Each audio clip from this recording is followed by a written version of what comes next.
श्री गणेशाय नमः। श्री जानकी वल्लभो विजयते। श्री रामचरितमानस द्वितीय सोपान अयोध्या कांड।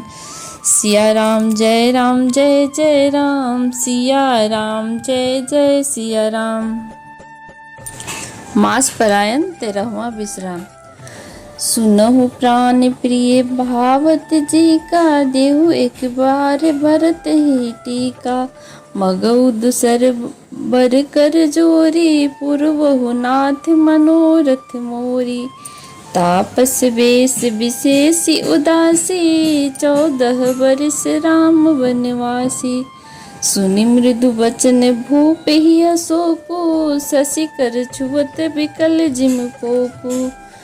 गयु सहमी नहीं कछु कही आवा, जनु सचान बन झपट उलावा। विवरण भयउ निपट नर पालु, दाम निहन्यु मनहु तरतालु। माथे हाथ मुदी दो लोचन, तनु धरि सोचु लागु जन सोचन। मोर मनोरथ सुर तरु फूला, भरत करि निज में हतेउ समूला। अवध उजारि किन्हीं कैकेयी, दीन से अचल विपत्ति कैनेयी।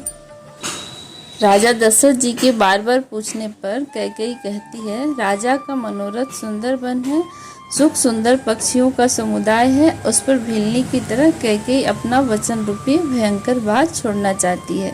वह बोली, हे प्राण प्रिय, सुनिए, मेरे मन को भाने वाला एक वर तो दीजिए। भरत को राज तिलक और हे नाथ दूसरा वर भी मैं हाथ जोड़कर मांगती हूँ। मेरा मनोरथ पूरा कीजिए। तपस्विनी के भेष में विशेष उदासीन भाव से राज और कुटुंब आदि की ओर से भली भांति उदासीन होकर विरक्त मुनियों की भांति राम 14 वर्ष तक वन में निवास करे। कैकेयी के कोमल विनय युक्त वचन सुनकर राजा के हृदय में ऐसा सुख हुआ जैसे चंद्रमा की किरणों के स्पर्श से चकवा विकल हो जाता है। राजा सहम गए, उनसे कुछ कहते न बना, मानो बाज वन में बटेर पर झपटा हो। राजा का रंग बिल्कुल उड़ गया, मानो तड़के ताड़ के पेड़ के बिजली ने मारा हो। जैसे ताड़ के पेड़ पर बिजली गिरने से वह झुलसकर बदरंगा हो जाता है, वही हाल राजा का हुआ।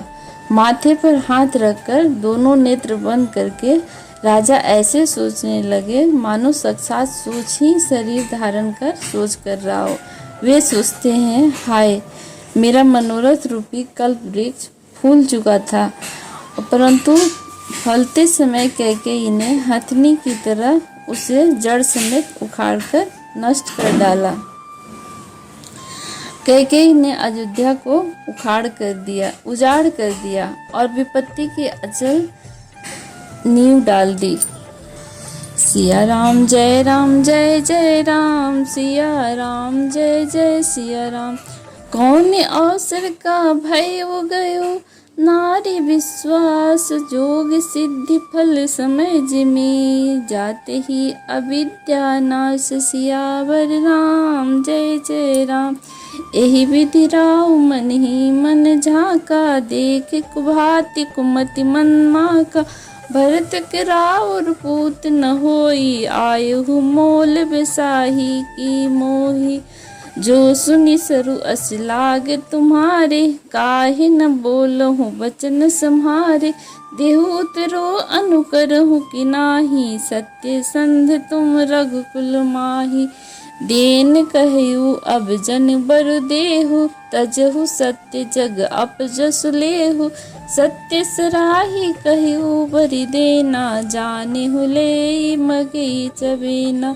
सिभिदर धीति बलि जो कुछ भाषा, तनु धन तजिउ वचन पनु राखा। अति कटु वचन कहती कैकेयी, मानहु लोन जरे पर देई। राजा बहुत दुखी हो गए और राजा सोचने लगे कि इस अवसर पर क्या हो गया। स्त्री का विश्वास करके मैं वैसे ही मारा गया जैसे योग की सिद्धि रूपी फल मिलने के समय योगी को अविद्या नष्ट कर देती है। इस प्रकार राजा मन ही मन झींक रहे थे। और राजा का ऐसा बुरा हाल देखकर दुर्बुद्धि कैकेयी मन में बुरी तरह से क्रोधित हुई और बोली, क्या भरत आपके पुत्र नहीं है? क्या मुझे आप दाम देकर खरीद के लाए हैं? क्या मैं आपकी विवाहिता पत्नी नहीं हूँ, जो मेरा वचन सुनते ही आपको बांध सा लगा? तो आप सोच समझकर बात क्यों नहीं कहते? उत्तर दीजिए, हाँ कह कीजिए, नहीं तो नहीं कर दीजिए। आप रघुवंश में सत प्रतिज्ञा वाले प्रसिद्ध हैं। आपने ही वर देने को कहा था, भले ही ना दीजिए।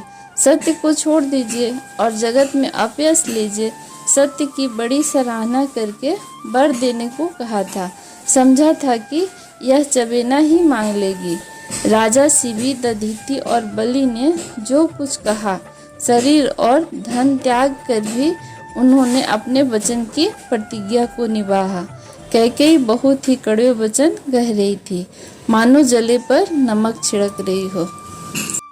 सिया राम जय राम, सिया राम जय जय सिया राम। धर्म धुरंधर धीर धरी, नयन उगारी राय। सिर धुनि लेनी उमास असी, मारे सिमोहि कुठाय। सियावर राम जय राम। आगे दिखी जदत ऋष भारी, मनहु रोष तौरारी उघारी। मुठि कुबुद्धि धार निठुराई, धरी कुबरी शान बनाई। लखी महीप कराल कठोरा, सत्य की जीवनी ले ही मोरा। बोले राव कठिन करी छाती, बानी सबीन तास सुहाती। प्रिय बचन कस कहती कुभाती, भीर प्रतीति प्रीति करी भांति। मोरे भर तो राम दुई आँखी, सत्य कयो करि शंकर साखी। आवसी दूत में पढ़ई विप्राता, एहि प्रेगी सुनत दो भ्राता। सुदिन सोधु सब साच सजाई, देव भरत कहु राज बजाई। कैकेयी गुस्से में बोली जा रही है। धर्म की धुरी को धारण करने वाले राजा दशरथ ने धीरज धरकर नेत्र खोले और सिर धुनकर तथा लंबी सांस लेकर इस प्रकार कहा कि इसने मुझे बड़े कठोर मारा है, ऐसी कठिन परिस्थिति उत्पन्न कर दी जिससे बच निकलना कठिन हो गया है। प्रचंड क्रोध से जलती हुई कैकेयी सामने इस प्रकार दिखाई पड़ी, मानो क्रोध रूपी तलवार नंगी म्यान से बाहर खड़ी हो। कुबुद्धि उस तलवार की मूठ है, निष्ठुरता धार है और वह कुबरी मंथरा रूपी शान पर धर कर तेज की हुई है। राजा ने देखा कि यह तलवार बड़ी ही भयानक और कठोर है और सोचा, क्या सत्य ही यह मेरा जीवन लेगी? राजा अपनी छाती कड़ी करके बहुत ही नम्रता के साथ उसे यानी कैकेयी को प्रिय लगने वाली वाणी बोले, हे प्रिय, हे भीरु, विश्वास और प्रेम को नष्ट करके ऐसी बुरी तरह के वचन कैसे कह रही हो? मेरे तो भरत और रामचंद्र दो आंख अर्थात एक से हैं और मैं शंकर जी की साक्षी देकर सत्य कहता हूँ। मैं अवश्य सवेरे ही दूध भेजूंगा। दोनों भाई भरत शत्रुघ्न सुनते ही आ जाएंगे। अच्छा दिन शुभ मुहूर्त सुधवा कर सब तैयारी करके डंका बजवा कर मैं भरत को राज दे दूंगा। जय सिया राम। आगे की कथा अगले एपिसोड में।